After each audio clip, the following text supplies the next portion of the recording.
Welcome to our 22nd episode of the DMV Autocross podcast. I'm Danny Kao. And I'm Atta Tabesh. Thank you for joining us on episode number 21. This coming Saturday is the last autocross day for the DMV this year. This means we survived the season. Yay! We survived this year. Yes. This year went by just like that, right? To me, it's fast and non-eventful for the entire season. How about for you, Atta?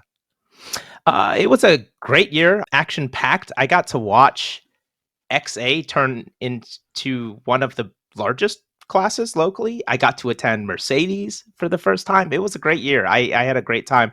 A lot of great Porsche Club events. No complaints, Danny. I don't know. I love it. I thought it was a great year. Yeah, that's great. I mean, this year feels like every year. It's just a little bit faster. Must be my age. Yeah. All right, we'll go ahead and continue. So this Saturday is the Mercedes Club event number 9 on the Washington circuit at Summit Point. This event has been sold out and lots of regular autocrossers registered for the event.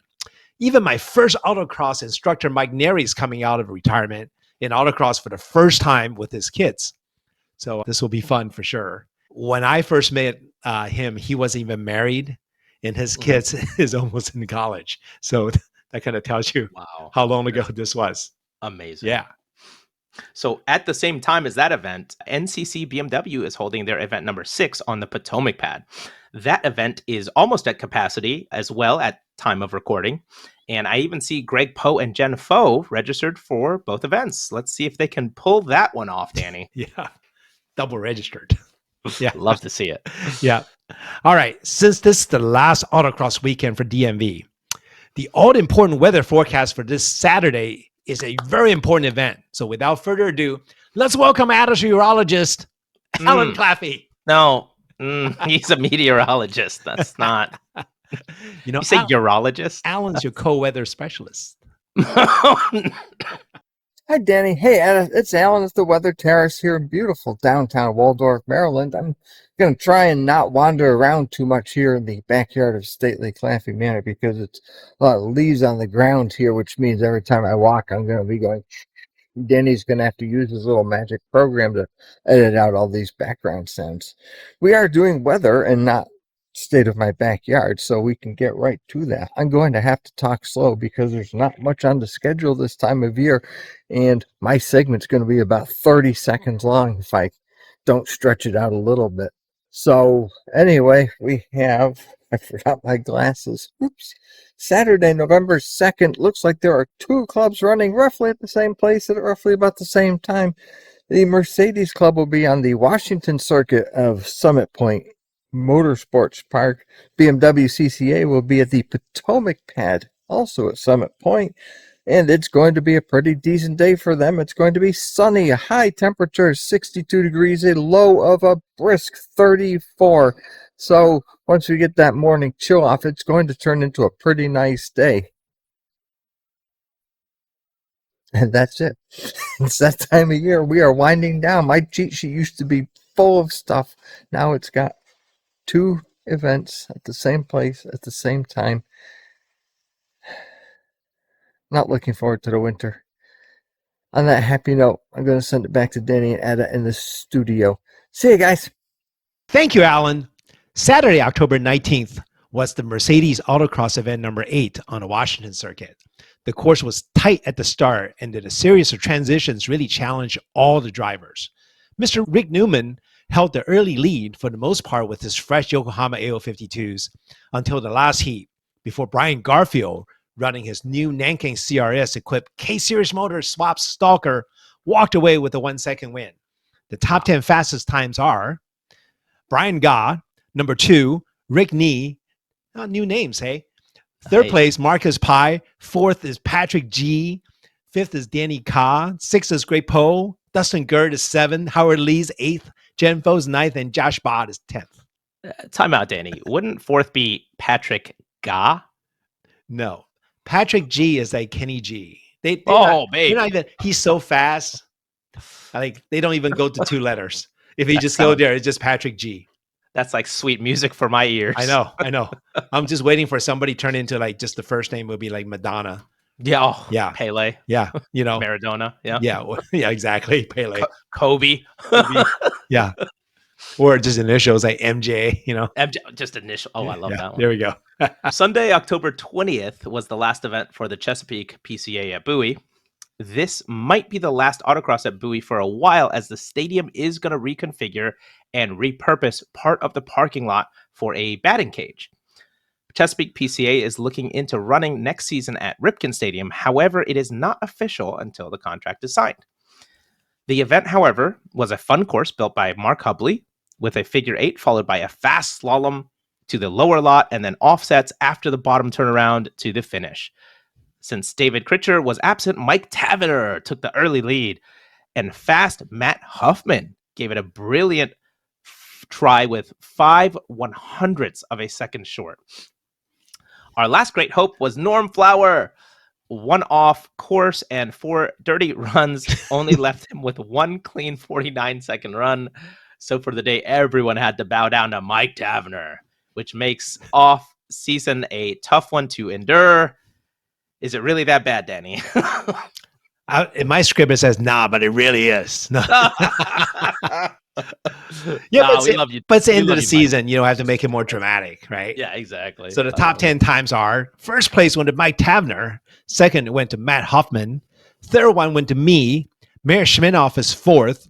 Sean Constantine Sean Constantine's car drives beautifully. He was fifth. Jordan Voot is sixth. Tyler Regino with his newly fresh S2000 is seventh.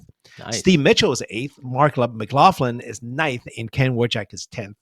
And this concludes our racing report of the week. All right. So for our feature of the week segment, we'd like to cover a interesting, informative, or a fun topic which could benefit all autocrossers. In this episode, we will once again cover the next set of Danny's autocross cars. During this period, Danny left K-Modified and was going back to the big boy cars. This is the let's get serious about autocrossing era for Danny. Yeah. Let's just jump right into it, Danny. What do you say? Yeah, man, I was getting serious. Yeah, there you go. Well, I mean, by then, people think I'm a big goofball, right? Because I just race go-karts and have fun. Sure, yeah. But before the go-karts, you had a bunch of cars. Like, there's a lot happening, right? Yeah, no, before that, I was goofing around, too. People know you autocross a lot, but they never think that you're a good autocrosser. That would be me.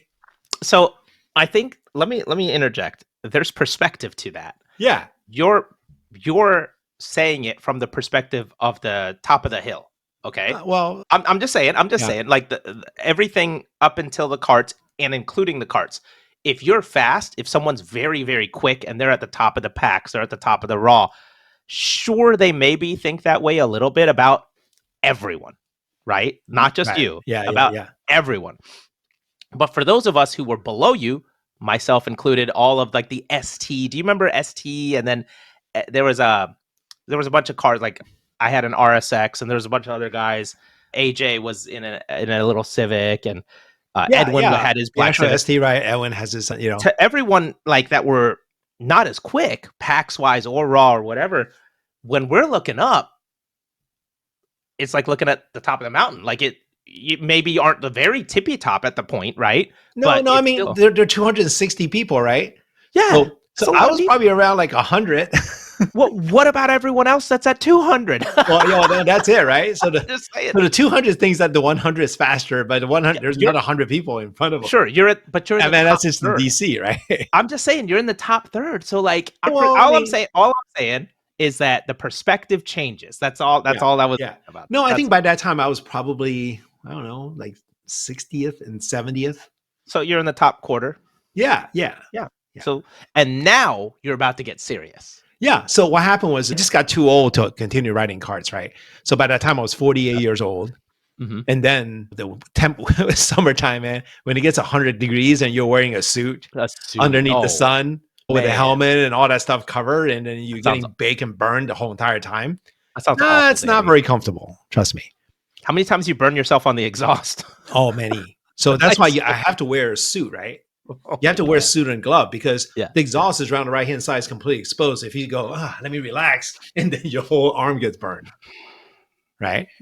So there are a lot of things that could really, your engine is running like 1100 RPM, 11,000 RPM right next to you. That sounds hot. There's a big difference. Oh man, That's why at 48, I just couldn't do it anymore. There was, I don't blame you. yeah. So at one event, what happened was we're at the DC Pro on Saturday. And it was so hot in the afternoon, right? After we finished, we were sent to impound, and then we're waiting for results to come back. And the results took forever. There were 20 something of us, right? And we're all friends. And so everybody sort of asking each other and say, "Do you even care to see the results? Are we all good?" Right? Yeah. And then they were like, "Yeah, man, I don't care what the times are." So we left, right? So we release ourselves, right? And then of course the officials got mad, yeah, right? Because they're like, you can't release yourself. Yeah. So Sunday we're the last group. They pulled everybody else early into the line, and they made us sit there.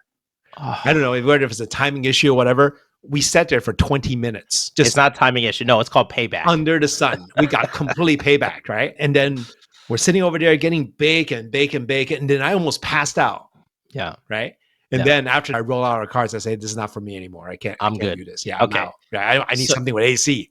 No. So you had a blast. You had a lot of fun. I know you did, 4 because years. you were going all around the country with Edwin and Justin and the whole crew, right? Yeah.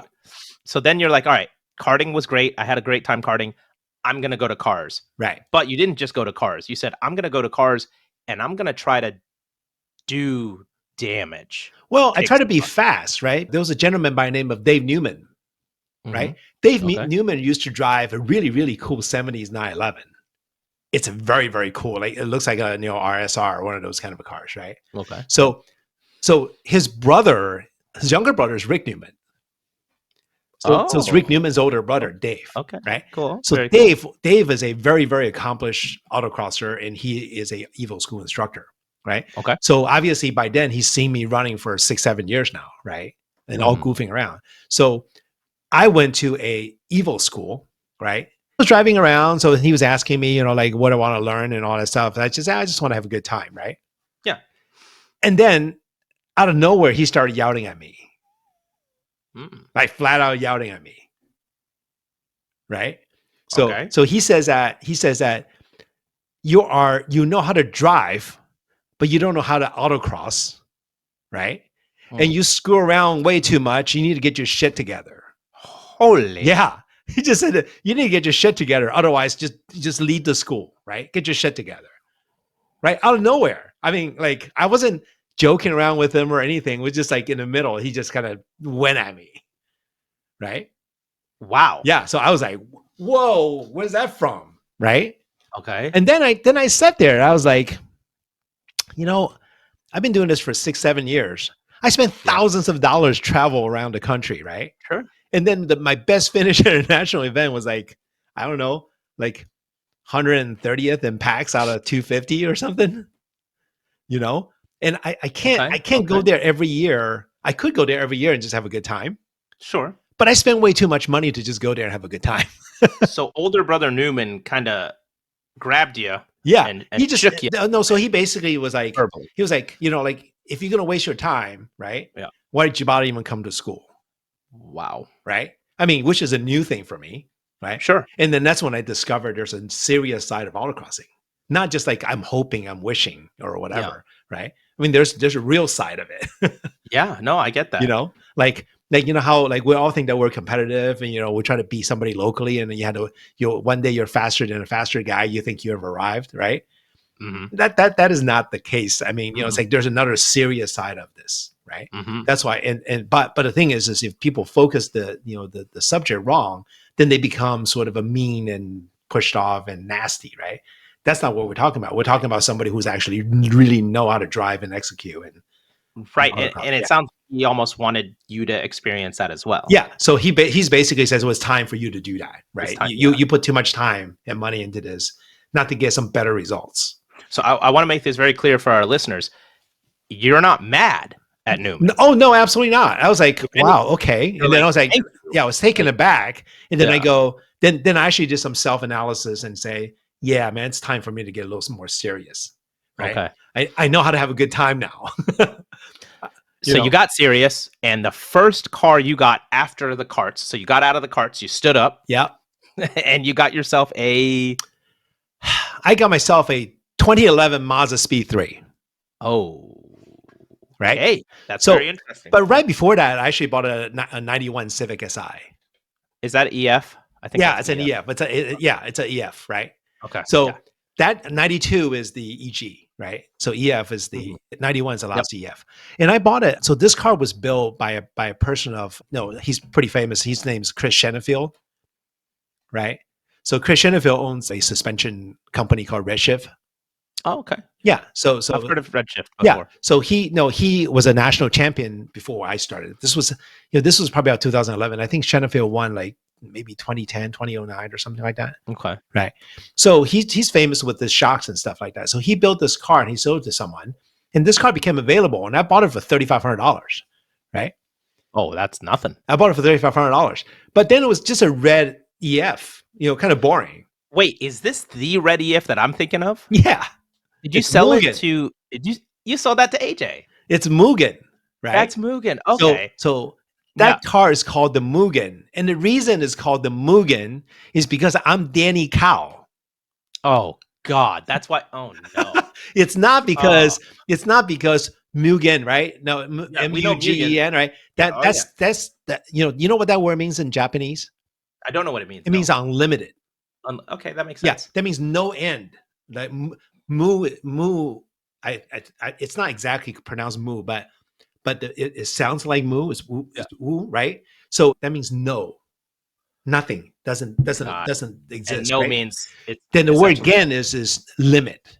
No limits. Okay. So Mugen literally means no limit, unlimited, right? That means there's no limit to what you could do. Like that's their parts name. Okay. Okay. Okay. Good. Yeah. So, but of course, when you hear moo, you hear sound like cow moo, right? Oh my God. So when I talked to little Mike Snyder at that time, he was in Harrisburg. He owns a graphic shop and he does all the car graphics and numbers and all that stuff for autocrossers, right? It's called Auto X Graphics, right? So he's still doing that business. So a lot of people buy numbers and magnets and all that stuff from him, right? So I basically just drove the car to him and say, "Hey, Mike, do whatever you want to do," right? So he printed a bunch of little cows. Then he printed, he called it Mugen, and he put stripes and all that stuff and turned it into a race car back. That's right? awesome. Yeah. So before that was all done with all the cars and stuff like that, we realized that car can run in two different classes. That car at the time can run in the class called ST. It can also run in STS. Oh, right. Okay. So there are two ways to do it: there ST and STS. So we, the karters, right? They all jump on this car, right? When they don't want to race their go-karts anymore, right? So this becomes a little bit of our like community cars, right? So Klein would jump in the car and run an ST, and he will win. He'll win contingencies and money from Honda. And then Edwin would run it in STS, and Edwin will win in STS, and then win contingencies and money from Honda. That's awesome. Right? So we call the car the moneymaker. After the like the poker guy moneymaker. Yeah. Right. So that car was the moneymaker. And then after a while, I thought I was going to be a little bit more serious with it. So I gave that to little Mike Snyder. So he turned it into Mugen. Right. So Mugen was there for a while, and then eventually went to AJ. Yeah. Yeah. I thought Ivante Salisbury bought Mugen first. I don't know. Yeah. I know that I saw AJ driving it. I think Ivante bought Mugen first, and then Ivante sold AJ the Mugen. Got it. Yeah. Okay. So then AJ obviously had that cars for years and years and years. And then he recently, probably a couple of years, sold it to another person in North Carolina. Oh, okay. Yeah. And then I went to an event. I saw Mugen there. I was like, oh my God, it's, there. And so he thought that the name Mugen was named after Mugen of, the Honda part, right? Name Unlimited. Until he realized that Mugen was after me. Oh my God, that's hilarious. Yeah. So anyway, but Mugen wasn't a car that I want to get serious with. I thought that I want to roll back into the car scene for autocross. And I want to pick a car that could be a dominated car to win. Okay. Right. So believe it or not, because I just come out of the karts, I'm not going to go there and spend big money on that I don't have. Right. Yeah. And there's a reason why I only race karts, because the karts were cheaper. Yep. Right. So at that time, the SCC just came out with a class called STF. Okay. Okay. And then the car that's winning STFs are Honda Fits and Mazda 2s. Okay. Right, which is like the slowest, the most boring car, right? But to me, I was like, the Mazda 2 has been winning, and you can buy them super cheap. You Mhm. can buy a brand new one, right? It's going to be slow, so you go as hard as you can. And I went to the Mazda dealer, right, at the on January 31st, right? I walk in there. There was nobody there. It was like snowing or whatever. Nobody, there was nobody there. And then I went to the guy and says, I want to test drive Mazda 2. Mhm. So he goes, okay. He says, aren't you a little too big for Mazda 2? I go, oh, that's okay. I bought it for a different purpose. Yeah. So I jump in, I drive around. It was like the most boring car ever. Yeah. But I know that, that car can win in the class, right? Sure. Because Yeah. I want to get serious. I want to win a class, right? I want to scheme, right? It's Mhm. just like every inexperienced guy to try to scheme, right? Yep. Yeah. So after I finished it, he goes, yeah, man, these cars are still fairly new. They came out the year before, and then there's not going to be that much discount, right? Yeah.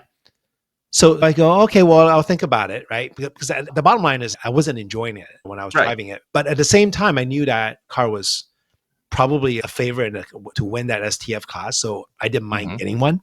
Yeah. And then right before I was going, he says, well, we got nothing to do. You want to test drive some other cars? Right. Mhm. I go, yeah, well, I mean, but I don't know any other cars. He says, how about the new Mazda Speed 3? They just came out. Right. Okay. Hey, Yeah. you want to test drive that? I go, oh, okay, whatever. I jump in there. I got in a straight line. It's 10 times the speed of Mazda. Oh 2. my! And you were just like, "This is much better." I was like, oh yeah, man, this thing's got room. It's fast and all that stuff. Okay, I'll buy it.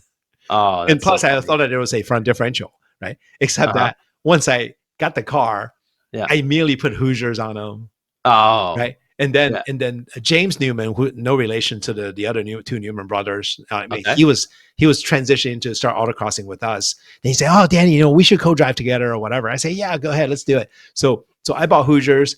We went to Bowie, where Chesapeake's racing at right now. Yeah. Yeah. That was before the repave, so the surface was really coarse, right? Oh. Yeah, the surface was terrible. we quartered the front Hoosiers after 5 runs. Oh. It just sits and My go, God. and then we quartered in 5 runs. That's crazy. Yeah. So Oh. that was the only event that we did. And then when I quartered that in 5 runs, I was like, oh my God, what the heck is this? Right. And that's when people come back to me and say, Danny, you're such a dummy. Why do you want to buy a Mazda front wheel drive for autocross? Their front differential sucks, right? They're just not good for these type of things. I mean, if you want to go fast, it's great. But if you want to race in autocrosses, that's not the car, right? And they told you to go for rear wheel drive? Well, so I said, well, what should I get? He says, if you want to get front wheel drives, you got to get like a Quave equipped SIs, right? The Civic SIs. Those are much, much better front wheel drive cars. I was like, okay, well, whatever, right?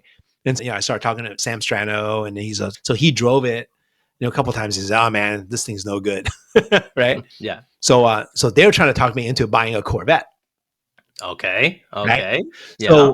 Yeah. So the funniest thing is I already registered for the first event at Dixie or South Georgia. So I had to buy 2 more new Hoosiers. Oh my God. Right. And I went out South Georgia for the race. And then I ended up 6.5 seconds slower to the winner. Right. Oof. And the second place was only half a second behind the winner. Right. But the fourth place was 7 seconds behind the winner. So I got my first national trophy. So you got third? Yeah.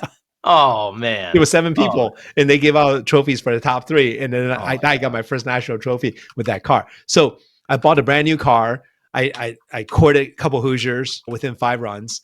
And then I got my first national trophy, but I was 6.5 seconds slower. Then I came back. I took the Hoosier off.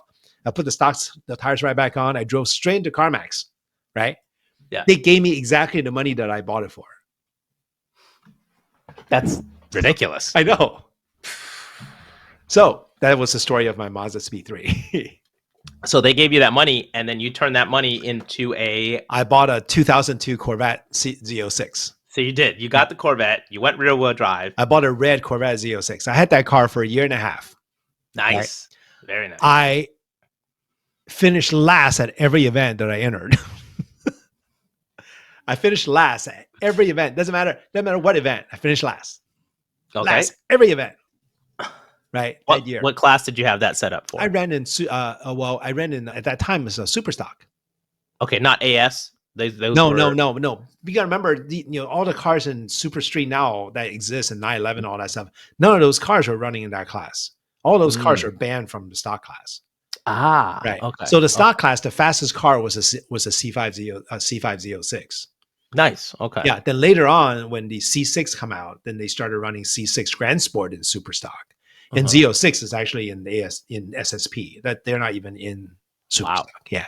So I bought so at the time we're all running on Hoosier. So I bought a 2002 C5 Z06. I bought it from a fellow autocrosser in Philadelphia, from the Philly region. Right. I bought that car, and then I finished last in every event. Right. So the Strano will call me Digital Danny. Right. Because you're on off. Yeah, because I'm on and off. Yeah. And now all of a sudden I got a car with horsepower. I can't on and off. So every time I get on the throttle, the car just kicks sideways. Right. And then I was left foot braking, and the car was like, it was all kinds of mess. After that, I finally learned that I have to learn how to modulate throttle for throttle modulation. But I didn't realize it until after I went DFL for 2-3 national events. Mm-hmm. And then finally, Strandl told me that, hey, you need to learn how to modulate your throttle. You cannot drive like that. Mm-hmm. So then I went through a complete year or 18 months of learning how to modulate throttle, like really, really well. Mm-hmm. Right. So now I can jump in any car. My throttle modulation, sometimes they will see my steering movement is pretty rough. Okay. Right. But my foot was never that rough. So, nice. So the thing is, there is a little bit of a smooth in me somewhere. And it's usually on my right foot. Yeah, because I spent a lot of time working on it. It's a good thing to have smooth. Yeah. So when you see somebody driving and do all that stuff, sometimes when they don't steer at all, or they make very minimal steering corrections, right? Mm-hmm. You don't see what their foot is doing. The foot is probably doing massive corrections. Yep, massive corrections. So during that time, I also learned that when the fast people are talking about, hey, this guy's driving with the front end, and then somebody will say, oh, this guy driving with the rear end. Right. So some people will drive with the front end, some people will drive with the rear end. I mean, the person that drive with the front end a lot, like very well known is this person named Matthew Braun. Right. Matthew Braun is a very, very fast driver, multi-national champion. Right. But he plays with the front end more. And then, a person that drives with the back end, the most famous person we know is Sam Strano. Right. So he drives with the rear end. So a lot of times you'll look at, the person who drives with the rear end. Like Sam would tell me that he would go through 2 sets of rear tires before he run through the first front set. That's wild. Right. I do that with my Porsche, but the Porsche, the engine's in the back, right? So it's even easier to do that. But I can go easily, 2.5 set of rear tires on my Porsche before I have to replace my front. Wow. Right. Because I prefer to drive with a rear end too. I want a good turn-in car, but as soon as the car turns the direction I want to go, everything else is my right foot. Wow. Right. So that's what I learned how to drive in a C5 Z06. So if people want to learn, throttle modulation, of course that's an art that sometimes you almost don't need to worry about it too much, right? Because now the modern traction control is going to save you a whole bunch of times, right? So you can hammer and do all that you want, and then as long as it's modern, your car, the magic of your car is helping you. It's going to cover you a whole bunch of different mistakes. But you know what? If you really want to learn how it is, you go to a older, high-power Corvette or something like that, right? And you drive. And then you'll start getting into appreciation of even young guys, somebody like a Justin Peachy, right? Or Eric Peachy. I mean, they are very, very good at throttle modulation to manhandle all these cars, right? But if you see somebody with a new GT3, and when they do that, and they perform just as fast, or like a Cayman S with magic PDFs and stuff like that, they can be super rough, and the car just takes it and make the corrections. But those older C5s, and they don't do that. You have to know how to drive, right? So that's the difference. And then I went through a couple of cars that kind of goof around cars, right? In between, I bought a Solstice, right? And then that didn't last very long. I thought that car was it for a class? Did you hand pick like this class, this car? Not really. I think I found it for like $7,000, and I thought it was a pretty cool car to build, because at that time there was a person named Eric Kremmermeyer. I'm not sure if you remember. He was very, very fast in his Solstice. Okay. Yeah, very, very fast. So I bought a Solstice, and then like when he sees it, I was like, hey, you're copying me, right? And the car is like a bigger Miata. It's like a mini version of a Corvette, and a little bit bigger than a Miata. Right? But it's a Pontiac. There's a reason why Pontiac disappears, right? The interior is just really plasticky. Like you're looking at some Toyota cars, or you say, oh man, the interiors are all plastic, all that stuff, right? Mm-hmm. The interiors of today is a million times better than It's still better than your like interior 25 years ago, right? Yep. So yeah, or 15 years ago even. So I had a Sosa's for a short period of time, and then I also bought a '97 Impreza. Wow, for $600. I want to hear the story behind that. I bought that for Rallycross. Oh, okay. So not for autocross. Okay. I bought that for Rallycross. And then, so Sean Roberts and Katie Orgler, they've been autocrossing, or remember, my story was Sean Roberts beat me by 8 seconds on my first event, right? He beat the hell out of you. Yes. Right. So Sean and Katie also does a lot of rallycrossing. Yep. Right. So they have a Mazda RX-8. Oh, 7. I'm sorry. 7 that's set up for rallycross. And then one time Sean says, hey, if you don't rent a car and go run, you can. So I gave Sean $50-$60, and then I went to a rallycross event and I loved it. That's awesome. Right. So, and again, for your autocrossers, if you want to do some rallycrossing, right, try to find some rallycross friends, and that they may offer, to let you rent a car and then go to an event, right? It's a great fun to rallycross, because all the times are cumulative. So you can have your great run, your first run, or third run. If you screw up your second run, you're done. You're done. So it's all about consistency every run when you add up all the times together. Mm-hmm. And then sometimes you get into different ruts. You want to handle dry ruts, gravel, or sometimes you get into this big wet pile of mud. Like you have to drive through that. So, and then your tire choices becomes pretty significant, or line choices, right? So rallycross is a good fun things to try, right? Okay. So what I did was I bought this Impreza with a blown clutch. And I was going to replace all that, but I didn't have any time because I just got too many activities going on. So I gave the car to Sean.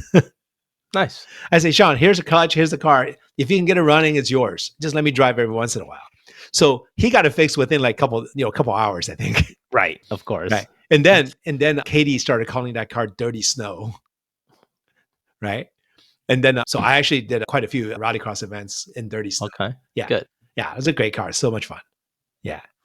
But at the same time, C5 gets a little bit older. So I sold the C5 to Edwin. During that time, Edwin moved from here to San Diego. So I sold the car to Edwin. Edwin actually drove that through the snow and got to California. Then basically he autocrossed that car. And then I bought a 2012 C6 Grand Sport. It was yellow, right? So during that time, both my cars are called Chicken. That's how the chicken thing came about. Because the reason for that was because people are asking me, I should start naming my car and give it a name. Yeah. Right. I didn't know what it was. Right. And then one at a time when I was driving the Corvette, maybe one of the first events, Strano came over and said, how did it go? I said, man, Sam, this thing's so fast. I'm afraid to drive it. Mm-hmm. Right. So he just says, don't be a chicken. Then he walked away. And that was it. Chicken. Yep. So that chicken got stuck. And then a friend of mine, actually Hillary Anderson, some people know. So she's a graphics artist. So I asked Hillary to say, can you draw me a chicken? And then she drew me a chicken. And then that was the chicken that I used for all these years, right? So that came about in 2011, 2012. I did not know that the chicken was from you being a chicken. Yes. That's pretty cool. For me literally being a chicken. Yeah, I did. That's what the chicken's from. Together. So every once in a while you see the back of my helmet has a chicken or whatever. I just thought you liked chickens. No. Maybe you like they call me chicken. I don't know. Yeah. Oh, so that's why people like Ryan Lauer from Central Pennsylvania region, we used to go-kart together. So when I go-kart, when I first started go-karting with Ryan, he was like 18, 19 years old, right? So he will come in. So it's like nowadays when he sees me, he doesn't call me Danny or KO. He just calls me Chicken. Say, hey, chicken, right? And I go, hey, what's up, Ryan? Right? So it's so chicken becomes a thing, and that's what's during that time, right? So both Corvettes has this big chicken on top of the hood, right? And the difference is the first chicken was just a chicken, right? And then the yellow one, which is after I started driving for a while, now I'm driving a little bit more aggressive on the thing, so I'm no longer scared. So then it turns into, it's called an angry chicken. Angry chicken. There you go. There you go. Yeah. So that car didn't last very long. I had that for a while, then and sold it to my friend Andrew, who lives in Rockville. So he comes out in autocross every once in a while. And whenever he ran, a lot of times Andrew, he'll lose control and he'll spin through the grass in FedEx Field. Yeah. So he hasn't been doing that much. He's in competitive target shooting nowadays. Oh, wow. Yeah. So after that, I really want to win, right? We're going straight to Europe. No, I went straight to a dirty hill up in Manassas. Okay, close enough. Practically Europe. So during that time, that was also a transition from everybody running Hoosiers into street tires. Okay. So there's a lot of the street tire Hoosier, thing going on, right? Yep. So it turns out that they ultimately kept the Hoosiers with a faster Corvette class, but they mandated every other class to go to street tires, right? This took place in 2013 and 14. Right. So during that time, I was paying for Corvette Hoosiers, but it was kind of expensive. Right. Oh, yeah. And then so through some conversation with Ryan Davies, I asked him and say, hey, if I want to build an STX car, what's the best STX car that I can build at that time? Mm-hmm. Right. So he didn't tell me an RXA or whatever. He says, get an E36 325 IS. Awesome. And it has to be 93 because it doesn't have the passenger side airbag. Okay. So you can save all this weight, blah, blah, blah, blah, blah, blah, blah. Mm-hmm. So then he goes, I've been trying to find that car for 2 years. On Craigslist and all the shopping places. I cannot find one that's close. Everyone I found was on the West Coast and it's so expensive, right? Yeah. So I go, okay, I'll look around, right? And then in 2 minutes after I talked to him on Craigslist, you found one. I found one in Manassas for $995. Oh my goodness! Right. So I messaged Ryan Davies and say, "Is this the one that you're looking for?" And he was like, "Shit, how can this happen?" Right. Yeah. So I went ahead and I go, "Hey, let's go get it." So he and I jumped on a truck. I called a guy. We drove it over there. I had my trailer there, and then once I got there, we the car won't start and do any of that stuff. So we pushed the car onto the trailer and I drove it home. So I got that car for $995. And the guy gave me 16 rims, 4 sets of rims. God. But of course, none of them I can use for racing, but he just gave me all the junk stuff that he has. That's ridiculous. So that car, I bought it for $995. And I spent $20,000 on it to make it better. Right? That's ridiculous. Yeah. So then we're trying to name this car, right? And so we kept on trying to come in with all these names and stuff like that. And then one day James Newman comes over and he saw this car and goes, "This car is a piece of shit," right? We're gonna call him Toilet Duck. Oh my God. So I roll with it. So I had at that time, Carson Garfield was also a graphic artist. He was in high school. Okay. Yeah. So I called Carson and I say, "Hey, can you draw me a duck sitting on a toilet?" So he got me this duck sitting on the toilet. Oh my God. And then I printed a big thing and I put a huge sticker and sitting on the hood. So that became the Toilet Duck. That is hilarious. Yeah. So Toilet Duck actually did pretty good. I built that from scratch. Then all of a sudden by that time, and then that's the time that I started transitioning from like always the last place. There was a race that we have 35 cars in STX that one year. Wow. Yeah. That's amazing.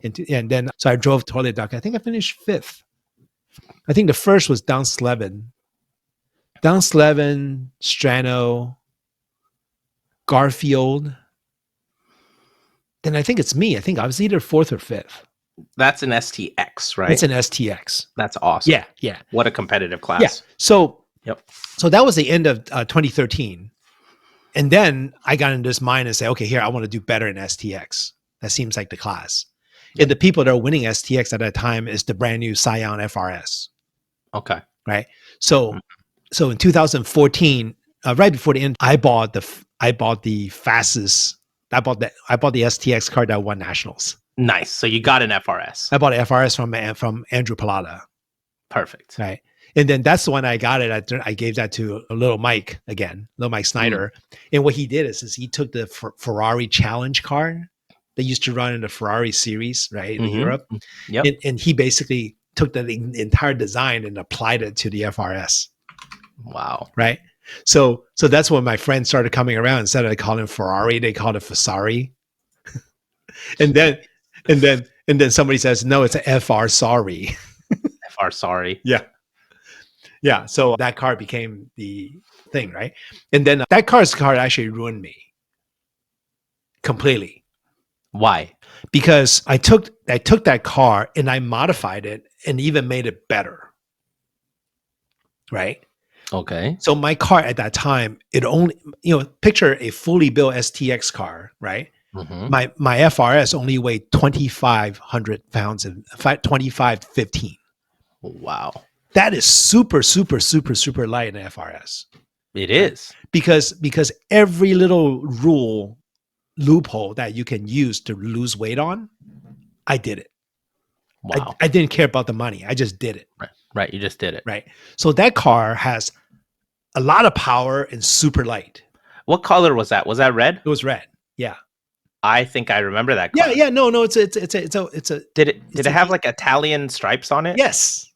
That's why you were calling it the FR. Sorry. Okay. Yes. It has the Italian chicken on it. Oh my God. Yeah. It has the chicken instead of the prancing horse. Huh? And on the bottom it has the Italian stripe. Oh my. Yeah. So no, that was a fast car. I'll tell you why it ruined me. Why? The very first event that I got, this was 2014. I went to South Georgia again, but I was driving Eric Hyman's. I co-drove with Eric Hyman in his, GTR. Okay. Right. And I won the event in his GTR. And that was my first big national win ever. Okay. Right. And then Josh Luster took the Fasari and he co-drove with a West Coast friend of mine. His name is Mike Wood. Right. Okay. Both of them ran against Brian Highcotter. Right. Who is the alien, like super fast in his RX-8. Yes. And Highcotter beat both Luster and Mike Wood, but only by a 10th in my car. And Highcotter should have crushed them. Yes. So that's huge. Yes. Right. And then afterwards, both Luster and Mike Wood are saying, wow, this car is awesome. Right. Then the next event, is the Wilmington, the big Wilmington match tour in Wilmington, Ohio. Okay. And I drove, and that was the first time that I drove that car. We had 29 people in that class, right? Yeah. And I won that class. That's amazing. Yeah. That was a huge win. I mean, that was like completely legit. I finished first in a big national event of 29 people in the class. That's awesome. Right? And then since then, my head exploded. Right? I was like, dude, I'm arrived, right? The big problem there is once I thought that I have arrived, I stopped winning. Oh my God. At the next event, DC Pro, I think. So I didn't do well. I didn't win trophy at DC Pro. Okay. And then I stopped winning. I stopped trophying at all. Now I'm back to where I was, to mid-pack again. And then I got so frustrated. And then I kept on in the car because it was so light and all that stuff. I kept on breaking axles. Yep. Right. Then I went to Toledo. My car broke again. Right. And so then literally, by the summer, I rage sold the car. That's how bad it was. Oh man. Yeah. So you can see that when you get really, really serious into a sport, it changes your mindset. Yeah. It just, all of a sudden I turn into Smeagol, right? Right. Or the Sauron, he want to rule the world, right? The ring. And then once you taste a little success and got the ring and then you couldn't do it, then you completely obsessed. Right. And then after a while I started hating autocross. Right. Because I couldn't win. So I rage sold that car. I bought Sam Strano's car. I bought a Focus ST because then again, I got rid of that car, but maybe because the competition was too good. So I started jumping to like G Street to cherry pick, right? To be really frank, if you're autocrossers, if you want to gain the system, right? Yeah. G Street and H Street is the cherry pick class. They're always a little weak. Right? Okay. And you don't really have a Dustin Grubbs that often. But that's what I'm saying. But I mean, we got Grubbs, we got who else? McFarland. Like we have these guys but that if I go to cherry pick, I'm gonna get my butt kicked. Yeah. But if you're a good driver, you can cherry pick there. Sure. Right. Because it's usually the easier class, right? In all honesty, right? You're talking historically years of data. Right. Sure. So I bought a FRS to cherry pick in G Street at the time, right? You mean ST, Focus ST. Focus ST, Focus ST to cherry pick. Yep. And sure, I bought that and I did okay. And then also back then, D Street wasn't that particularly strong. Right now it's super strong. Okay. So what happened was I had the Focus ST, I cherry picked it, I drove that at Nationals, but I was I ended up kind of goofing around. Wasn't even that focused. So everybody else was winning with, like Hancocks and stuff. I was on Federals. Oh no. Right. Yeah. Yeah. Because Federal was made in Taiwan, and my brother was good friend with the sales manager. So I went to Taiwan and visit him, and he gave me all the Federal, like sweatshirt and all the. I don't even know if I have it. Yeah, I know I have it in there, but I have a Federal, like a mascot or like a Federal doll. Yeah, it's actually kind of cool. So I go, okay, I'll run for Federals. But then, of course, I didn't do it that well that year because Federals just not fast, right? Very noisy. So then the following year, I bought a WRX, right? And then I started doing immediately very, very well in WRX. Good. Except that after 2 events, I started breaking transmissions. Oh, heartbreak. I did 4 events, right? I broke my transmission in Wilmington, Ohio, right? And then I towed it back to get it fixed here. And then I broke my transmission again in Boston, in Devens, Massachusetts. And then that car actually ended up sitting in the dealership and got transmission replaced, right? And then after the replacement of that transmission, I ran again. On the next event, I broke it again. Okay. All right. Right. I broke 2 transmissions. So the last transmission I bought with my own money. I put it on there and I took the car back to CarMax and I sold it. I only had, like 4,000 miles on the car. Yeah, you can't drive something that breaks like that. So that's too much. Yeah. That's the year I turned 50. Happy birthday. Yeah, that's the year I turned 50. This was 2015. Right. So, and then right then and there, I'm done with autocrossing. Yeah. You had an epiphany though. Yeah. I'm done with autocrossing, like completely done. Okay. Right? Because I tasted a victory. Yeah. I spend the money to build. I spent a lot of money to build. Okay. From bad car to good cars. And then I grab a good car and I made it even better and spend a lot of money. And then I taste the win and then I lost the win. Right. And then after that, I started breaking everything. Yep. Right. And then, so this was a lot of up and down. Like I thought I was good, but I suck. Right? I think I'm okay, but then I suck again. That's the journey though. That's the journey. Yes. It's a lot of up and down there. So that those 2 years were a lot of down periods. I go to every national event. I went to 12 national events, all over the country. Right. But I had 2 wins, but those 2 wins are pretty dramatic. So some people at nationals think that, he can drive. And then I like to think I can drive, but I can never reproduce that again. Right? But you did it once. You did it twice. I mean, I'm just saying. Right. So then again, I went on this slump. I couldn't do anything. And then I bought a Viper, for my birthday, a used one. Happy birthday. Yeah. And then it actually, it's a very, very easy car to drive. That's awesome. Right. But it's just that, like the car is just too hot. Right. Because the header is right in front of your feet. And then the exhaust wrap around your back and exit on the side. You get yourself burned and stuff like that. So one summer day, I was sitting in there, it was 100 degrees out. And then I put the AC on and that's not enough. I can't take the top down because the heat from the engine dumps right into me. And then I drove out of my work. I left my work. I drove straight to a Ford dealer and say, I need a Ford F-150. You can take this car and give me whatever. Oh my God. Yeah. So that ended the Viper days, right? So now I'm at a crossroad. I don't know if I was going to quit autocrossing or not. Right. Because I put a lot of efforts and times and all that stuff. I did everything I could. Right. And then I thought that I could win and I did it and I tasted a little bit. Right. But I went right back to mediocre again. So to be continued.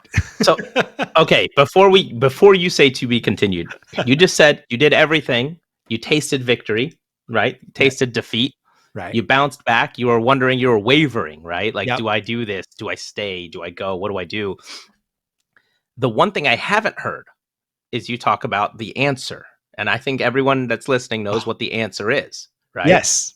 You've talked about everything from Vipers to karts to solstices to built FRSs to the letter of the rules, the maximum best FRS you could have at the time, right? Yep.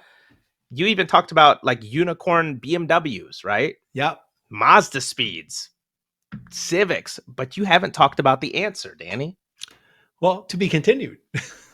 What does that mean? Does that mean next time we talk about this? Next time we talk about this, we'll talk about the answer. What are we going to talk about? MBs? We're going to talk about all of them. MBs, NCs, NBs. You know, all of them. You got to sprinkle in some Oscar. Also Is Oscar NA. in the next one? I mean, NA, NB, NC, ND. Oh Right? baby, oh baby. So in the next period between 2015, after I thought I want to give up autocrossing, Yeah. right, until the next period will be from there until 2018, right? Okay. Those 4 years, I went through it. I went through multiple NAs, multiple MBs, multiple NCs, and one ND. I love it. Yeah. Okay, so all 6 of our listeners are going to be so excited because I'm pretty sure they all own these Miatas that we're going to talk about next time. because honestly, once you do a lot of this, right, and then if you want to autocross, there's really only one car. And we'll talk about. Everybody wants to think that there's some other cars, right? Oh my gosh! But the reality is there's really only one car that is fast, low on consumables, reliable, fun to drive. Okay, right? Only one. Okay, the other cars, they're all pretenders. Pause this right now. You save this for the next episode. That's right. No, I mean, obviously this is a personal opinion, but other cars are, because you like it, you want to be different or whatever, right? Yeah. A lot of people don't want to buy the answer because everybody else has one. Sure. Right. Sure. Yeah. But it is the answer. But going through the list of these cars, it's almost like you were kind of sidestepping and avoiding it for years. Yeah. Essentially. I didn't want to get there. Yeah. Because that made me a hairdresser. Now you're a hairdresser, a beautiful proud hairdresser. Oh my God. Okay, so that's awesome. So thank you, Danny. All right, next episode then we will only talk about Miatas. That's right. That's a guarantee. That's what saved my autocross life. That's probably going to be in a couple of weeks, I'm guessing. From 1 week, right? We're all going to talk about that. 1 week. Yeah. No. I mean, the episode will come out to the listeners in like 2 weeks. Yes. Yeah. Okay. That's right. Cool. That's right. All right. Awesome. Well, thank you, Danny. That was fun talking about the cars that kind of led you onto that journey. Yeah, no, this kind of drags on quite a bit. Like I went through all this stuff, but what I was hoping is you can see that there's all kinds of different like weird, strange cars, popping here and there, right? So, there are definitely people that going down a path and say, "Hey, I want to build this car," and then they really get into it. Yeah, a lot of cars, if you really spend a lot of time and then put in the right class, it works. And a lot of cars just doesn't work. Right. So I definitely think that, if you want to be a complete car hobbyist, right, it's about having a car that you love, prepared to the way that you like, and drive the crap out of it. Right. And then enjoy the whole entire process. Right. You know who you're reminding me of right now? It's the one guy that I know that distributes Redshift suspension. Greg Jones and his Tercel. Yes. You literally just described him just now. Because he loves he loves his Tercel. His Tercels and Yaris, right? Yep. And then he's got that what was the Greg's car that he likes? Was it not Celebrity? He likes Malibu. Yeah, Malibu. Yeah, he likes Malibu. Right. Yeah. He's got his Malibu too, right? Yep. And then he, if you look at the Turbo Tercel and Yaris, he makes it work and it's fast, right? He really does. Is it really the best race car? No. I mean, obviously not. Right. But he makes it. It's inferior to like a 2001 Corolla. Right. Okay. Right. If you're inferior to a automatic 2001 Corolla, you're probably not the best race car. That's right. Right. So he makes it a way that he wants to make it. Right. Or the guys like Sean Glazer or they stuck with the Evo platform for the longest time. Right. Yes. But he knows it like the back of his hand. Yeah. Or Elizabeth with her Ego Talon, and she was saying, "Oh, I had that car in the family since high school." It's things like that. Right. Yep. So, but this particular episode of the cars I was talking about are all goofy, like very specific cars to someone. It's a journey. Yes. This is a visualization of your journey. Right. So the thing is and this period is me learning how to drive, but at the same time, I refuse to think that, hey, I know what the answer is. I know the Corvettes and Miatas are the two cars that they're the go-tos, right, for this particular hobby, right? But I want to be different, right? And I'm sure that everybody that's I don't even know who's listening to this stuff, right? Like what I think podcast, Alan right? listens because he does the forecast. Right. That's pretty much But it. we all got our own thing, right? We all think that we can game the system at some point. We all think that our choice is going to be better than other people's choices, right? So I think this episode, if anything, it kind of tells you that yes, there's a bunch of choices that I thought that I can game the system or try to be different, or Yeah. to put a duck sitting on the toilet and race, it's stuff like that. But most of the time that there is a formula that's proven to work. If you want your life a little bit easier, you buy the answer because it's already been proven that it works. That's why it's called the answer. Everything else, you got to spend time, right? We have these Volkswagen fanboys, right? They think that their Volkswagens are the best, right? Until they drive any other car once. Anything. And they're going to go, oh shit. I'm going to make a disclaimer right here. No one is picking on Dimitri right now. Yes. No one. Or Al. Or Al. Right. Picking on Al a little bit though. Yeah. Like just a little. But you know what? Al drove any other car than his car and says, shit, the other cars are better. We love our Volkswagen family. Yeah. Trust me, I've driven Volkswagens before, right? Oh, God. There's a reason why I don't have one. Oh, my God. It's so wrong. Yeah, because once you taste some of the other better handling cars, Yeah. right? Or you can truly see what the answer can really do. Danny, let's stop being silly for a minute, okay? Yeah. It's the same thing. Once you go to Long John Silver's, all other fast food just tastes like garbage. Oh like it just doesn't taste as good, right? It's the flavors aren't there. Hey, on the way back from West Virginia, there was on 79 before you get to Morgantown. Well, actually, probably about an hour before Morgantown. It's in the middle of nowhere. Yeah. Right? There's nothing there. It's just mountains. Yeah, in the middle of nowhere. And then all of a sudden there was a Long John Silver's there. And I thought about taking the exit and go to Long John Silver. But right before I was looking at the exit, it was like I looked to the left and right. I didn't see anything for like 3 miles. Yeah, it's a lie, right? It's going to take you off the highway. You can't get back on the highway. That's right. And it's going to be like 45 minutes in the wrong direction. That's right. So then I figured out the way I look, I don't want to end up to be like, Deliverance or something. Oh, it would 100% be Deliverance because the Long John Silver's wouldn't even really be a Long John Silver's. It'd be like a cardboard like facade. Yeah. And then there's 100% chance of you getting kidnapped. That's right. Like 100%. I was like, yeah, I'm not going there. And that's why they would use Long John Silver's because it's good bait, right? So they know they're going to get the best. So I want you to know I end up eating a gas station apple pie on my whole trip back from Kentucky. That's why I lose 17 pounds. No, so I tried a White Castle on the way, and it just did not work. No, it was not. It's not as good as advertised. Yeah, I've had it before, but I don't know what happened this time. I think I'm getting too old for White Castle. Yeah. Is that possible? Possible. Like is there an age limit on White Castle? Yeah, probably. I don't know if that's what you want. So yeah, no, you gotta rethink your life choices. That's great. Yeah. All right. I guess we can wrap this one up. Yep. Thank you. That was great. And next one we talk about the answer. Perfect. And there will be no more autocross, events to go to. So we can BS all day long. And thank God. Can we talk a little bit about Formula One next episode too? Yeah, we'll talk about Formula One, but we'll review what happened in Brazil. Oh, I love that. Ooh, I love that. Yeah, Verstappen, he deserves every penalty. Oh my God. Okay, let's not talk about Verstappen right now, but I think the Brazilian Grand Prix is perfect to talk about during an autocross podcast because it's essentially an autocross. Yes. It's the lowest speed. I think it's lower than Monaco, right? Or is it around Monaco's speed? Well, it'll be interesting. Lewis is going to win Brazil. Oh, thank God. Yeah. It's about time he bounces back. But right. That car he's driving, that tractor is garbage. Yeah.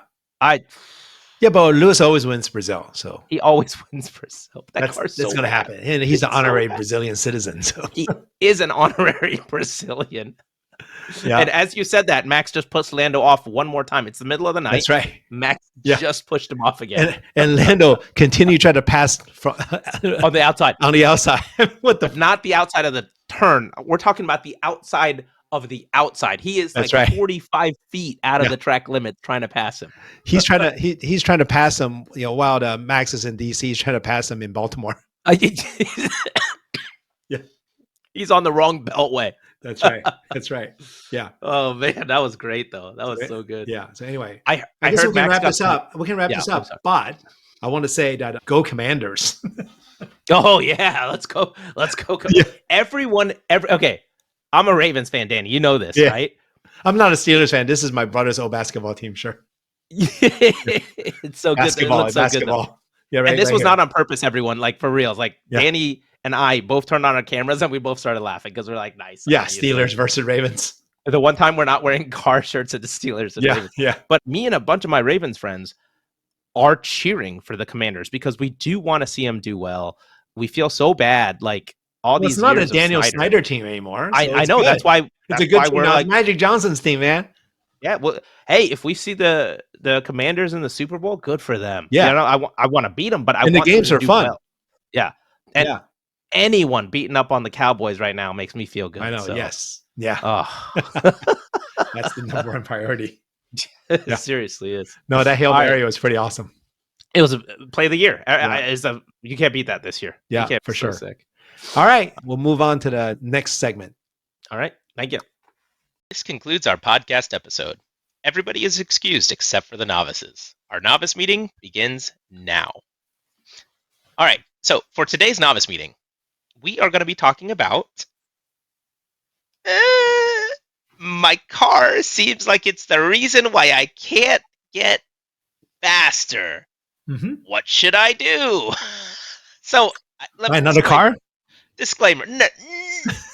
Maybe. Okay. So, yeah. Okay. So that's one option.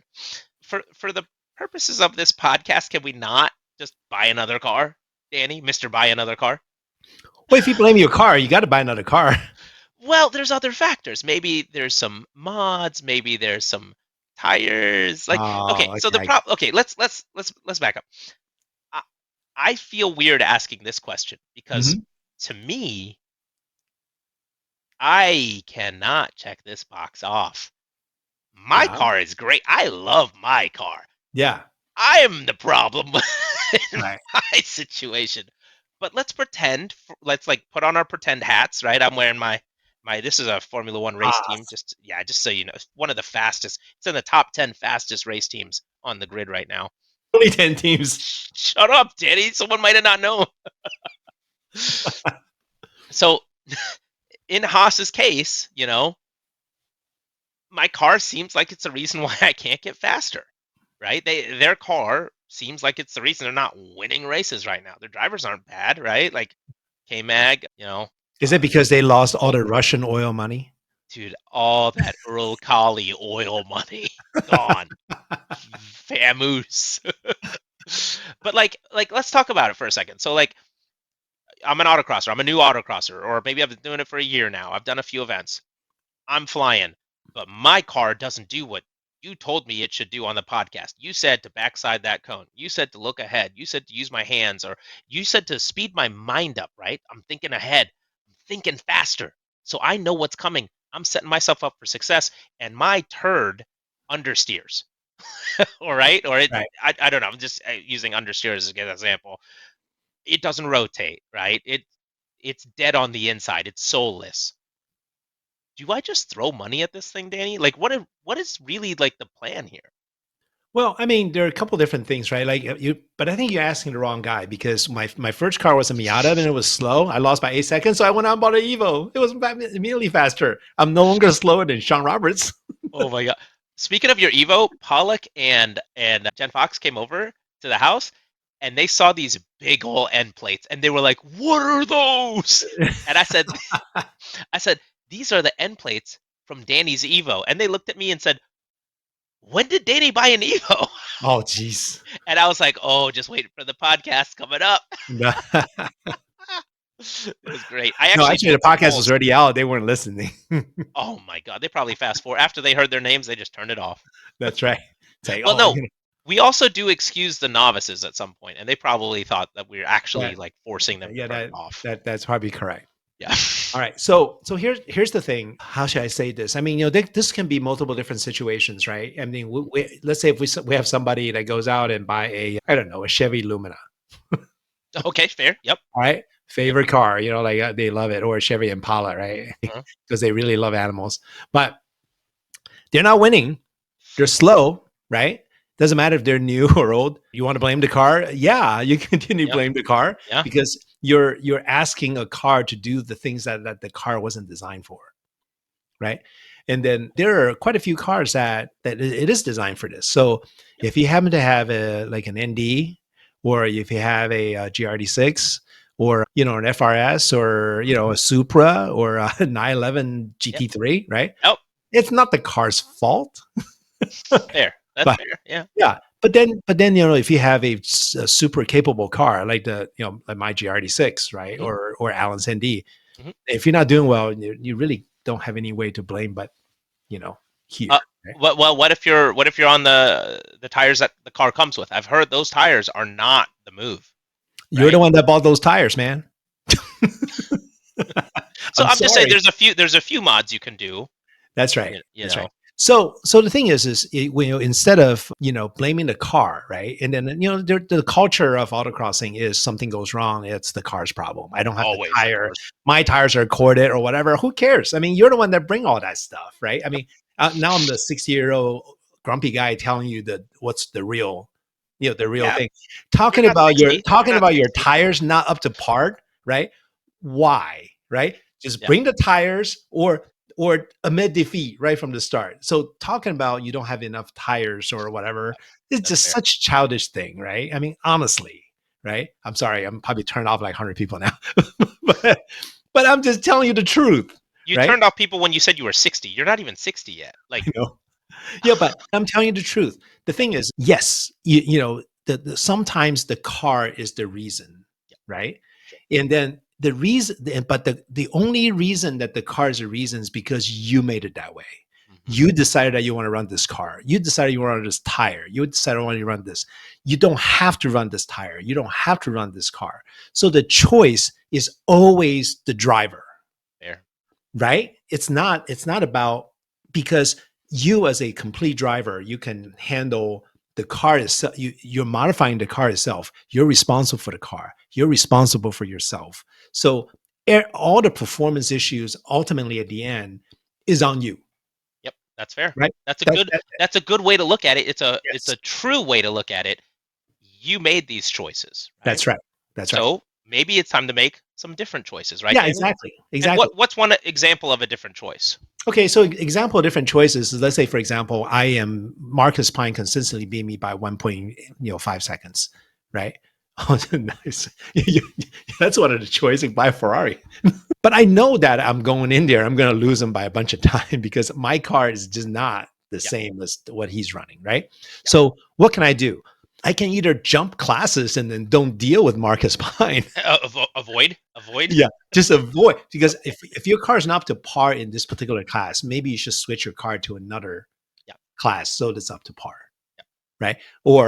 But if that's not the case, yes, then you can try to improve your car. So, for example, a GRD6 within the street touring kind of rule set, to catch Miata on a Miata type, like a really like typical autocrosses locally, right? It's very, very difficult. Very, very, very difficult, right? So you either have to drive way better than the winner, right? Or you can have a bunch of modifications. If both cars are modifying at the same rate, the GRD6 is probably not going to be faster than the Miata on an autocross course, but it will be faster on track, Mhm. right? So this is one of those, depends on which venue that you're running. So the faster, the simpler the course, GRD6 comes into play, higher. And then a typical autocross course, the chances of Miata beating the GRD6 with the same level of prep is always going to be higher, right? So now let's assume that you have the same car, right? Then what you have to do is you either break Marcus's kneecap, right? That's one way to do it. That we talked Don't about do last it. time. Don't go Yeah, back to Kerrigan. yeah, that's what we talked about last time. Or you prep to a point where you actually gain some advantage. The biggest advantage you can gain from any car, right, is tires, right? Then you have to make sure that the tire is performing at its optimal level. So when you buy a brand new set of tires that have never run before, I mean, most of the tires probably need a heat cycle now, right? AO52, you probably don't need that much of a heat cycle, but rest of the tires, you probably need at least one heat cycle, right? So there's that you have to deal with. And then the other thing that you can deal with is you can try to out advantage your opponent's car, even if they're the same. So if you know someone that is not running something optimal, then you just try to optimize it. So let's go back to the bang for the buck. I would say the first thing will be tires, right? The second thing is camber plates or anything that allows you to add camber, right? So nowadays, most of the cars, you probably run them at 3.5 to 4 degrees on majority of these cars to enable fast turn in, right? And then and hopefully you don't use camber alone to control the rotations or any of that stuff. But these, most people like a good turn in so that when you turn the car's turning in, right? So usually that's from a camber that can help you. And then the next thing will be probably pick a good sway bar, whatever you need in the front or the back, and figure out what the rates are. Those are the things.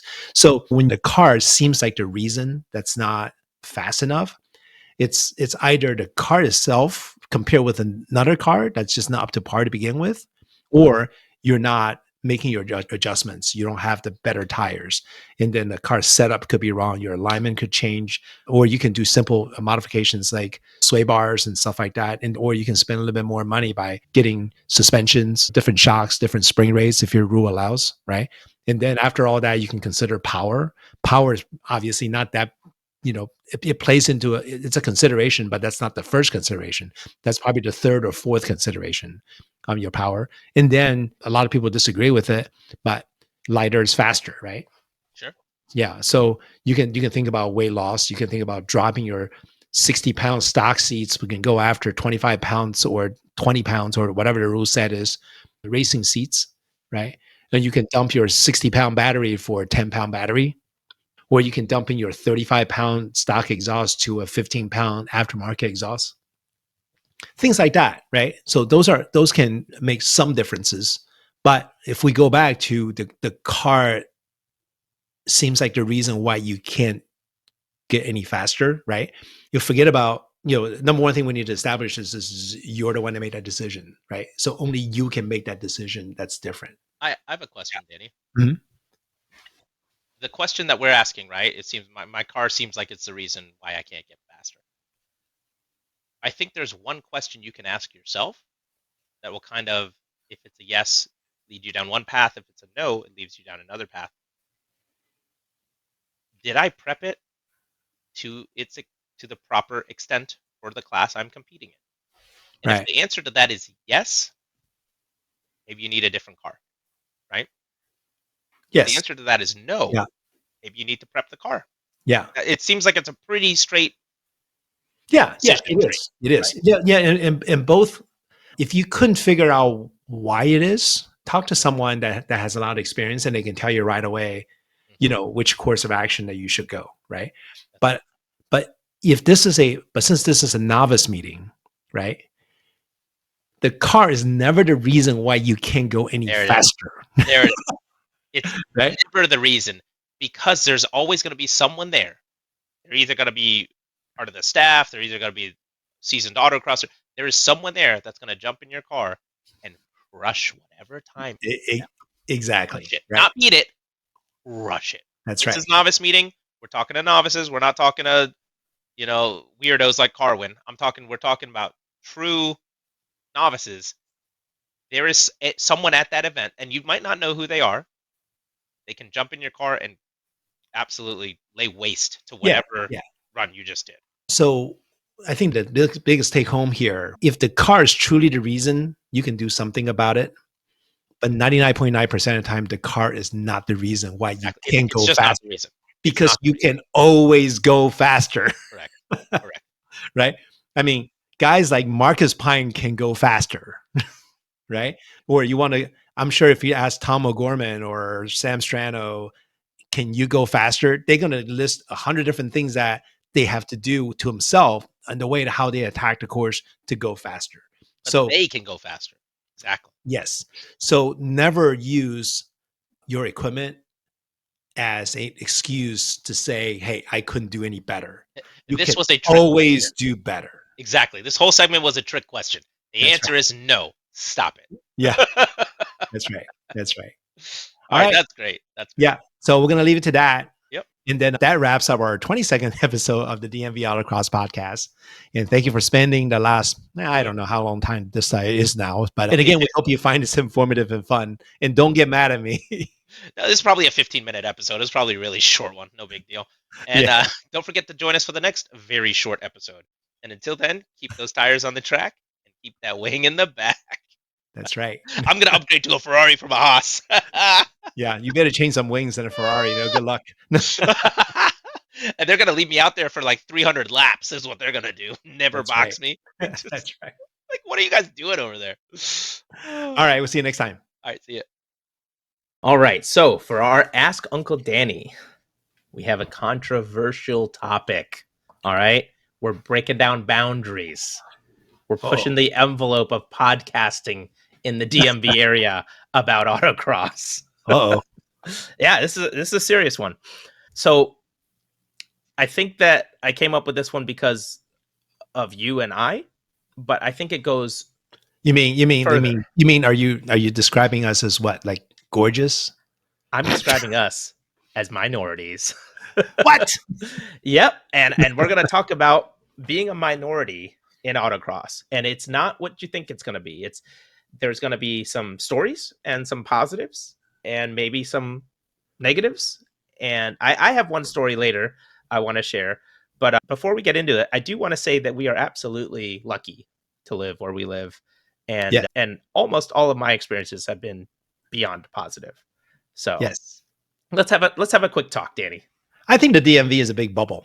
Yep. Yeah, it's a. I mean, I know for a lot of people they're like, "What are you talking about?" But for a model minority, this is like freaking utopia. It's the best. You can eat all kinds of food. Oh, the food. You go to restaurants and you don't see, like no Chinese allowed or something. Oh my God. I mean, everybody welcomes you. I haven't been to a restaurant where people are going to kick me out. Nope. No, I mean, we definitely live in I think we live in a bubble. I think they sit me by the window. Yeah, don't take this for granted. No, I'm not taking it for granted. I love it. I love it here. It is. Yeah, it is. I mean, I used to live in upstate New York and I lived in Southern California. Mm-hmm. I mean, you would think that Southern California, there's a lot of minorities and all that stuff, but like they tend to kind of congregate into their own. Stay, yeah, right. Their own area. So I remember, I don't know if it's still the same. This was like I'm giving you information that was like 45 years ago, right? But I remember Torrance, California was all Japanese, Gardena, right? And then Monterey Park and Alhambra is all Chinese or people from Taiwan, right? And then Westminster, Garden Grove is all Vietnamese, right? Mm-hmm. And then Southeast LA. It's the hood, right? Yes. Yeah, Compton, Yeah, I mean, the thing is I think in DMV it's the same, except that people can sort of congregate together, right? Yeah. I mean, obviously, you go to Rockville, that you're in the Chinese food area. I think we're almost kind of doing it by like food. I think that you and I have a food problem. I know you're like what was it? Four Corners. You go for you go for Vietnamese food. We're talking about you being a minority or that area. You get Korean food. We just talk about being a minority in autocross, and all we're doing is talking about food. Like, I know. That's it. Yeah. I would say being minority. I don't. It's kind of hard for me to think I'm a minority. Well, that's because because we live here, where we right? live. So and everybody is a majority and everybody's a minority. So exactly, and we all get along like one big happy family, especially at these autocross events. And I mean that, Yeah, it is. I mean, what's really interesting and strange is I'm from Taiwan of Chinese descent, right, or something like that, right? Sure. But I remember, when I go back and visit Taiwan nowadays, I mean, they don't treat me like I'm from there. They think I'm American. They treat you like an American, right? They think I'm an ABC, right? You walk like an American. Yeah. They think I'm an ABC, right? Like American-born Chinese. They call me bananas. Like yellow on the outside, white on the inside. Oh, wow. I mean, seriously, something else, not bananas. Right? I mean, the dumbest thing is like my friends that are like, I went to elementary school. Like we grew up together. These jerks. They think I'm from outside. I mean, oh my God, I love it. What's wrong with them? And then I'll tell you the funniest thing is my brother, who's 57 years old. Yeah. He lives in the States for 12 years. Mhm. 12. Yeah. He came, he was 12 years old. He left and went back to Taiwan and was 24. Mm-hmm. They think that he's American.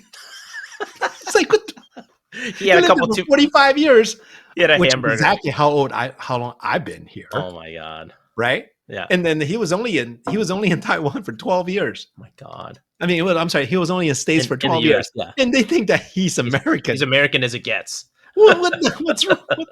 Apple pie, flag waving. Right. So yeah, no. I mean, I definitely think I'm American for sure, because nobody wants me anywhere else anyway. So anyway, I think being a minority in for autocrossing around this area, it doesn't really change anything, right? I don't know about other people, but I know majority of the friends that I know or people I race with, we all treat each other with respect. I mean, we accept what everybody's cultures or their idiosyncrasies or what they like or what they don't like and the language they speak, their accents or whatever. I personally haven't met anybody, at least an autocross group, that makes fun of each other, act childish because what they look or whatever, right? And sometimes, like it's, with the guys from California, it's pretty funny. Like the Asians from California, we talk shit just for fun. That's right? awesome. But I know they're like really cool. What are you talking about? Like the Yaminator? Yeah, man. Oh, I love him. A lot of these guys, Moinishi, or my friend Van, my friend Tom. I love Van. I didn't even realize Tom that Van was Reynolds. Asian when I first met him. I didn't even realize he was Asian when I first met him. Yeah. His mother's Vietnamese. I just thought he was a surfer. And then he said he's from Colorado, and I was like, "You surf out in Colorado?" No. He's a hippie. No, but seriously, it's so in this area we're lucky. I mean, we really are. We really are. And as an autocrosser that I did a lot of national events. And to be quite frank, in the national autocross environment with SCCA, there's not that much of that down pleasantries or discrimination and stuff like that in there. In my situation personally, I remember the very first time I went down to Georgia, right? Mm-hmm. There used to be, the events used to call Dixie National Tour. Yeah. They changed that to like Red Hills now. I never understood why they changed it because I'm not from here. So I don't get the history of what truly Dixie means. It's not front and center, but it doesn't mean that something hasn't bad didn't happen before, right? So out of respect, they changed the name. But I would say when I first time I went out to Dixie, I drove my car into Tech, say hello to people, right? Just like I thought I was here. And then the three guys says, "What are you doing here, boy?" Just like that. I was like, "What you doing there, boy?" And you're like, "I'm a grown man." Are we like in Bonanza or what's going on, man? Some parts of this country are not as caught up to other parts, right? But you know what? But the funniest thing is once they recognize, like I'm just an autocrosser, right? And then the following year I started winning events, and then everybody's cool to me. Right? There's no more. It's like, hey, welcome back, Danny. Yeah, that's right. Yeah, it's like, and then I worked as a event operating steward. Op steward, and then I announce and all that stuff. And then before you know it, they don't see me as any outsider at all. There you go. It's just that sometimes when you get into this kind of situation, instead of getting to their face and say, "Man, that's not cool," right? And then I have the tendency of, "Hey, you want to take some time and really learn who I am as me." Right. And then make a judgment after that. And usually I don't, like people very quickly, they move on. They don't see different things anymore. Right. And then the interesting thing is many, many years later, I don't go down there much anymore. I don't know, partly because I always go to these events and try to come back at night then because I got to go to work the next day. Right. Right. So I can't tell you how many times that, Friday I skip out at noon and drive my 12, 13 hours to Dixie. Yeah. I get there at 1, 2 in the morning, race Saturday, race Sunday, right? Home, yeah. And take off. And then usually the sun goes down, right? Sun goes down by the time I get on the highway, get into Georgia and get on 95. Yeah. That's how long it takes to go from, where the site is to actually off 95, right? Yeah. It's a 3.5 hour, 4 hour drive. And then I remember like we're driving back, it was Newman, myself, and then, maybe was it LeBance there? A couple other guys. I know Justin Neal was there. And then we're driving in the middle of the night and then many things happened, right? One time, one time, one time we were driving in a park. We're at the parking lot. I mean, at a gas station because I have to get gas. Yeah. And then and this woman is probably on crack or whatever, was coming over begging us for money. Yeah. Right? Asked us to give us the ride into the different places and stuff like that. And then like naive me, I actually think that she really needed help. And the other guys are saying, no. So good. Right. So then She just needs a ride, guys. I know. Oh, But anyway, so that was an interesting experience. And then there were times that driving back with his snowstorm, I was with Josh Luster, and he wants to go back and say, oh, I got to go to work. I was like, come on, Josh. I mean, it's going to be a snow day. And he was like, he didn't want to. So we drove inside the snow and tried to brave it until he gave up. Right. Oh my God. And of course, in the next day it was like 10 inches of snow. He couldn't go to work. Right. You're not going to work anyway. So, and then there were times that me, Justin, and Ryan Davies, like they were sleeping in the back and I was driving the front, and then they see me, eating ice cream and, having a Taco Bell or something like that. And while I'm driving, so it's like Coke on one hand and Taco Bell on the other hand, still with my knees. And they were like, "Oh, what are you doing?" And then we had to blow out tires in the middle of the night, right? God. So anyway, I know I'm getting off topic here. No, but the thing is, so I don't drive at night anymore. Mm-hmm. If I don't drive at night anymore, I only drive during daytime. It's very rare for me to put myself into a situation where, because I don't look the same, it causes any issues, to be honest. Sure. Right. Yeah. I mean, I think as I get older, I pick and choose where I go a little bit more than just step my foot in and without like anything and say, hey, here I am. Yeah. I don't know if that helps. I feel like there's wisdom in the adventure. There's wisdom in traveling safely, right? You're having other people. Also, your experiences are mostly south, which kind of tends to track, which is fine. I mean, my drive across the country and go north are a little bit different, right? Mm-hmm. So, when I drive north, you actually, to be honest, I mean, the guys are not that bad anymore. I mean, I don't see any people, not too many people are driving with a lot of road rage around here. But there's definitely people driving with road rage in the middle of the country for some reason. Like I go driving to Wisconsin and like people are driving like jerks. That's right. You just went to Wisconsin. I just went there. I was like people cutting you off and all that stuff. I was like, what's wrong with you? Are you supposed to be chill? But anyway, and then there's driving into Iowa. Mm-hmm. Right. So I was like, oh, we're going to Iowa, like people are humble and then people are nice and all that stuff. And then I pulled into a gas station in Des Moines and was like, they're doing drug exchanges there. Just a little drugs. No big deal. Yeah. Then I was like, whoa. And then, of course, I remember the days that we drive into Arkansas, right? And we stayed in a hotel. We called it a gangster hotel because we go across the street and try to buy a soda. They were all selling drugs over there. Yep. This is Blytheville, Arkansas, right? It gets a little rough there. So now being an autocross, the minority and doing national events, things are getting, sometimes, it does get a little exciting. It does. But I would think that the most important thing is taking your time and drive to the event there and drive it back. And then that's something that you sort of have to look out for. You can't just, go there without any planning and just kind of drive in the middle of the night and figure everything's going to be fine. Right. So, but around here, no problem at all. I mean, like so many different groups and stuff. I want to talk about around here because when I first started, there was a man by the name of Craig Garfield, and he encouraged me to come back. He wanted all of us to come back, no matter what. And I felt welcome and I felt wanted. And that, to me, that makes it feel like a safe space.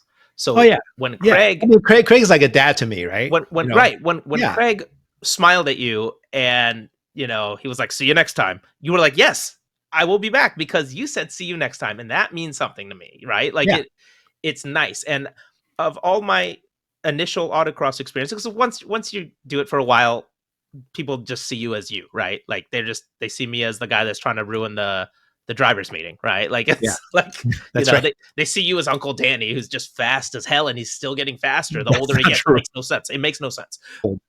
But when I first started, I went to Pennsylvania, and I was warned before the event started for no shenanigans. None of this drifting stuff. You better keep it together. You better keep it straight. and no one else got that warning, Danny. And I was in a stop Only you. car. Only me. No wing, no not. I wasn't a hooligan like I am now. Well, I had a that's 100% right. stock, 100% stock S2000. Yeah. And I got a warning, and everyone heard it, and it was to put me down before the event even started.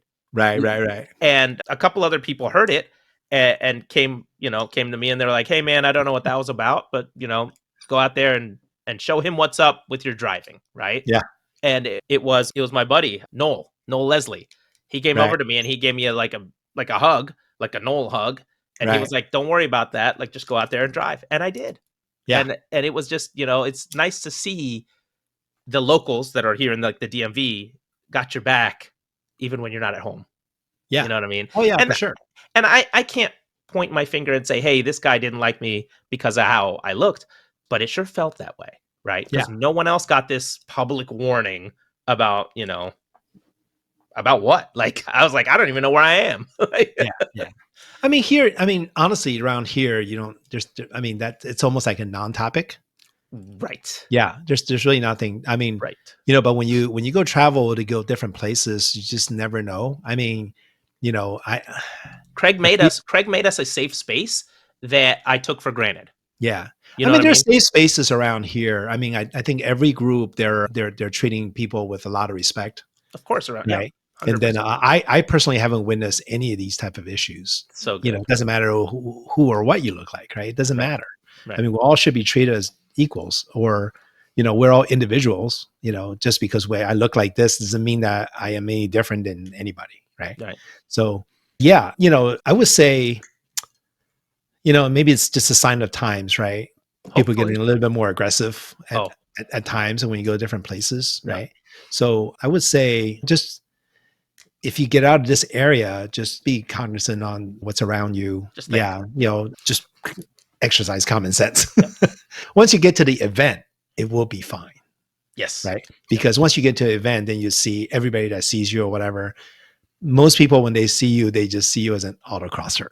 They don't see you as anything else. Especially at the national events, especially at the big event where everyone is there for one purpose, and that's to go fast. That's right. And then once they recognize you as an autocrosser, then you are in this brother and sisterhood, right? Yes. So, exactly. Yes. So yeah, and everybody understand, what you're trying to do, your struggles, and what you want to do. What makes you happy, what makes you sad. And then they see you as a more of individual competing among this group. Instead of somebody off the street that's trying to take a job away from you. Oh, yes, baby. I'm sorry. I'm retired. I don't want anybody's job. You can have it. You guys can have all that. You can keep your jobs. I know. And my stuff ain't cheap. I'm not going to give you cheap stuff either. I'm trying to be retired. Don't look at this and say made in Taiwan stuff are cheap. Oh my God, you said made in Taiwan. Get out of here. I'm going to charge you double. Oh my God. Please end this episode. Just kidding. Yeah. So anyway, being a minority in autocrossing in the DMV area is a non-topic. Love it. That would be my conclusion. I'm never leaving. Yeah, but don't get out of here. No, just kidding. Oh my God, no! Hang it up. Hang it up. You could do the real Truman Show. No. Oh my God. What if we were in the Truman Show? We are in the Truman Show. Oh my God. I mean, the DMV Truman Show. Trust me. Like we're not even in real life. We're not even in real life. Oh no. My Lord. No. No, it'll be fine. Everything will be good. Okay. All right. Yeah. Okay. All right. I'm not sure if it's any vote of confidence, but I gotta go. I'll see you later, Danny. Yeah. All right. But I would say here, I'm going to sign off with this. Okay. So I can walk around like this. It'll be fine. Yes. And let me translate. Oh, that says Jeremy Lin. That says I just read the back of your shirt. I'm glad your Mandarin skills is a lot higher than El Pacheco's. Oh my, he doesn't even have Mandarin skills. I got these thick glasses that help me translate. They're so thick. All right, we'll goof around enough. Okay, we'll see you in the next one. See you later, Danny. All right, okay, bye. Bye.